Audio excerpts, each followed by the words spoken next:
আপনি দেখছেন news now, আমরা জানি কোনটা খবর।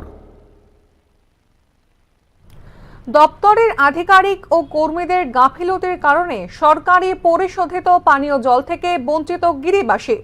মুঙ্গিয়াগামী ব্লকের অধীন বিভিন্ন ভিলেজ এলাকায় পানীয় জলের সমস্যা দীর্ঘদিনের। এ নিয়ে ডেপুটেশন, সড়ক অবরোধ সহ নানা আন্দোলন ঘটেছে বিগত সময়।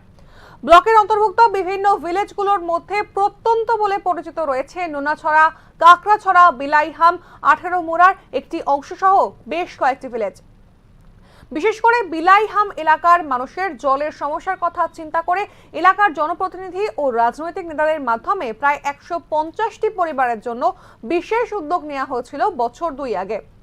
মানুষের কথা মাথায় রেখে তাদের জন্য গত 2 বছর আগে বিলাইহাম এলাকার মানুষকে পরিশোধিত পানীয় জল সরবরাহের জন্য সরকারের DWS দপ্তরের মাধ্যমে পাইপলাইন করে জলের ব্যবস্থা করা হয়। অভিযোগ, সরকারের দেওয়া বন্দোবস্ত বাস্তবে মানুষের কোনো কাজেই আসেনি, কারণ সাপ্লাই প্ল্যান্টগুলোতে যে জল আসে তা সম্পূর্ণভাবে পানের অযোগ্য।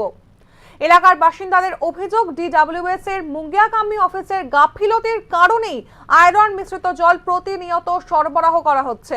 এ বিষয়ে বারবার মুঙ্গিয়াকামী DWS অফিসে জানিয়েও কাজের কাজ কিছুই হচ্ছে না। শুনুন কি অভিযোগ করা হয়েছে।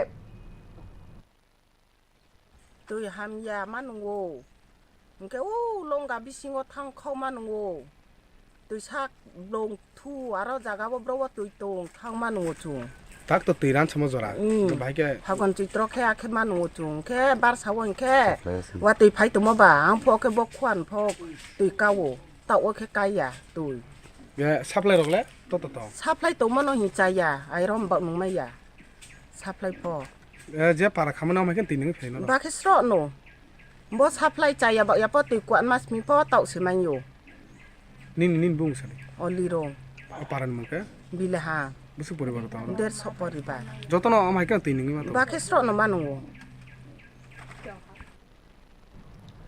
বর্তমানে বাধ্য হয়ে ছড়া কিংবা পাহাড়ের ঢাল বাহিত জলই ব্যবহার করছেন এই এলাকার বাসিন্দারা। গর্ত বা এই ধরনের জল পান করে প্রতিনিয়ত নানা রোগে ভুগছেন এলাকার শিশু থেকে বৃদ্ধ। এদিকে জল সরবরাহ করার দায়িত্বে থাকা পাম্প অপারেটরের কাছে এ বিষয়ে জানতে চাইলে তিনিও অকপটে এর সত্যতা স্বীকার করেছেন। এখন কবে পরিশোধিত জল পাবেন এই এলাকার গিরিবাসীরা, সেটাই সবথেকে বড় প্রশ্ন।